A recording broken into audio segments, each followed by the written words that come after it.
Let me change this up to show you what's just very traditional and simple about this rig. It's going to make a little bit of noise. No problem. Yep. That amp's been through worse. It's had a few pops, I bet. Dude, you know, I mean, that was the amp. That literally, that is the amp. That was the first Fender blackface amp I ever bought. Oh, no kidding? Yeah, bro. Yeah, God, they're unbreakable, right? Oh, pro. It's really a pro. Yeah, you know? it is really a pro. Yeah, and the guy I bought it from really had no idea what it was. You know, cool. He thought it was just he thought it was like a 80s Fender. Yeah. You know, solid state, like evil twin, like red knob kind of a thing. So I think he sold it to me for something ridiculously cheap. I think it was like $600, $700. Perfect. Yeah. Yeah. And now it's here. Yeah. But I've played, you know, I've literally played over 10,000 hours through that amp. Okay, so going through this is a very specific thing that I've always had in my mind when I'm playing guitar, is there needs to be a couple reverbs happening, because when you listen to, you know, say Hendrix, not a lot of reverb, but when you listen to Don Rich or Danny Gatton play, there's a lot of reverb, you know, Roy Buchanan or something. So this Walrus R1 is really fantastic because at any given time, I could have a verse reverb. When I'm singing, I could have a solo reverb. Or I could do something that takes us into something that imbues another dimension in the song itself, you know.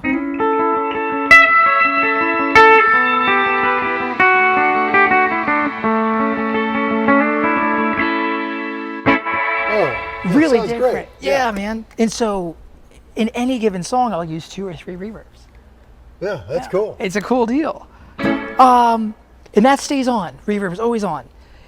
Best compressor that I've played in recent years, aside from the Keeley compressor and the Wampler Ego compressor. Those are just righteous. Yeah, they're great. This is really cool though, and I basically use it the way Jerry Reed would use compression, which when he recorded his electric, he would plug direct into the board in the studio. Wild. And, yeah, man. Sometimes you talk about serial compression.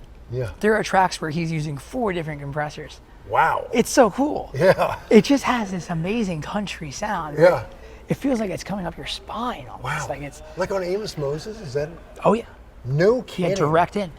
God. Yeah, it's that's what I've heard. Great tone, man.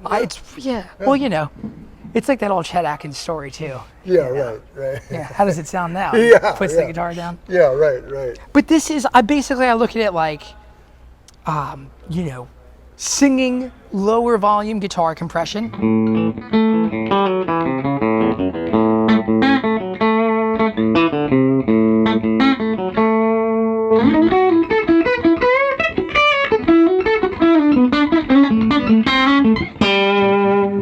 Oh, that's great. Yeah. It really wakes it up. Yeah. Oh, yeah, it does. Yeah.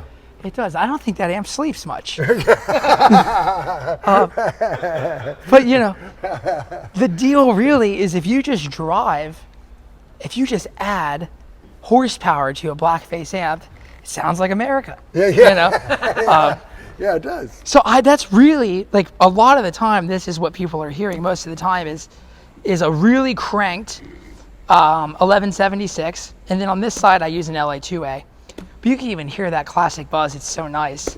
You know, like,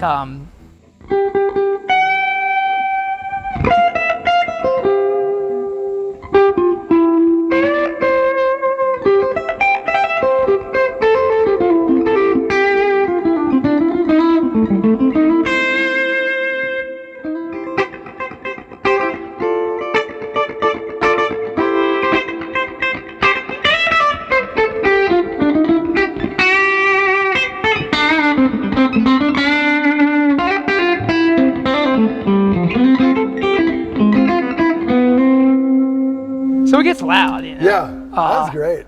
Yeah, man. And then the Noble Screamer, another Keeley pedal that I just love. Isn't that the best? It's cool. Yeah, I love that pedal.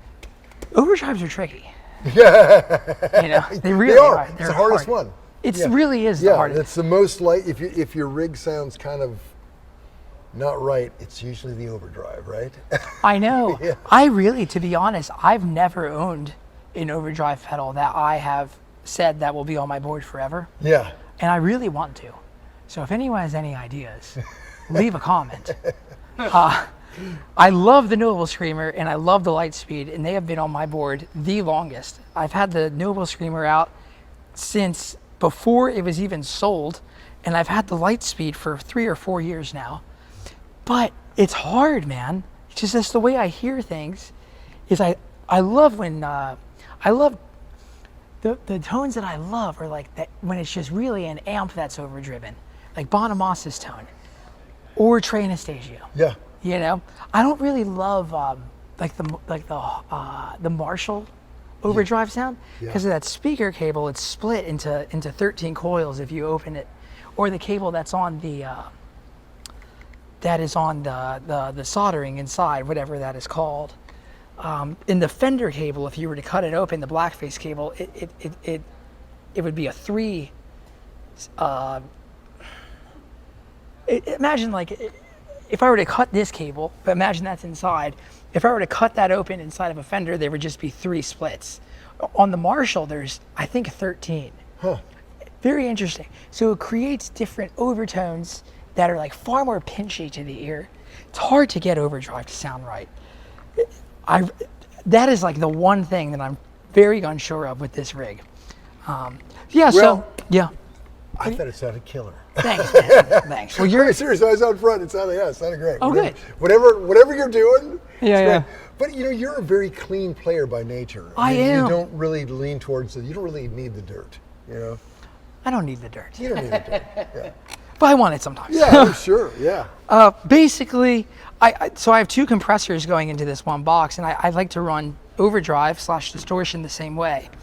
Now in guitar player world, everyone makes a differentiation between overdrive and distortion, which is rightfully so within our community. But technically, anything that's an alteration to the signal is a distortion. Sure. So these are distortions, but they're not.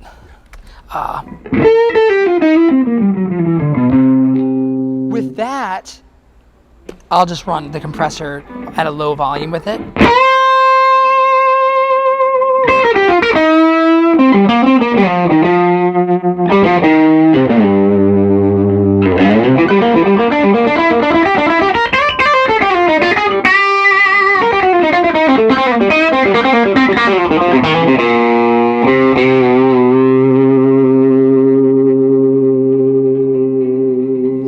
Forgot to tell you too, this guitar is completely hollow aside from a small wood block. Oh, really? Yeah. Wow, cool. Yeah, it's a cool deal. Yeah. You can kind of simulate a nice natural feedback more with this than you can with a traditional solid block of Telecaster. Yeah. And then this Lightspeed, really, that's such a sophisticated circuit. I know it's a simple design from Nick Greer, but it really is one of those overdrive pedals that just has its own identity. I don't know if you like those at all, but oh, sure, yeah, they're cool. Like they're very sensitive. It feels like it's almost like it's a separate amp that's happening. I love this thing. Very light. I have it set.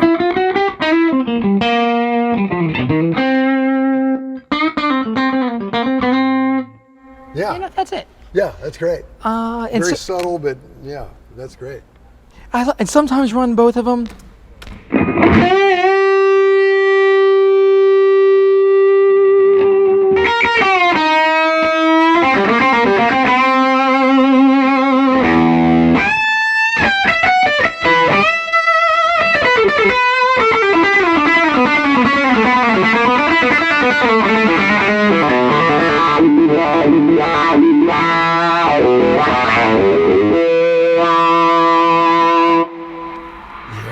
Yeah.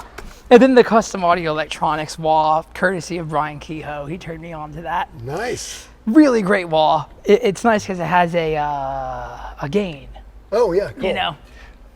I love that whole kind of percussive thing you were doing with it. Oh yeah. Yeah. I like to turn into a clavinet sometimes. Yeah. That was that whole rhythmic deal was so cool. Man, especially when you turn on like the ominous reverb.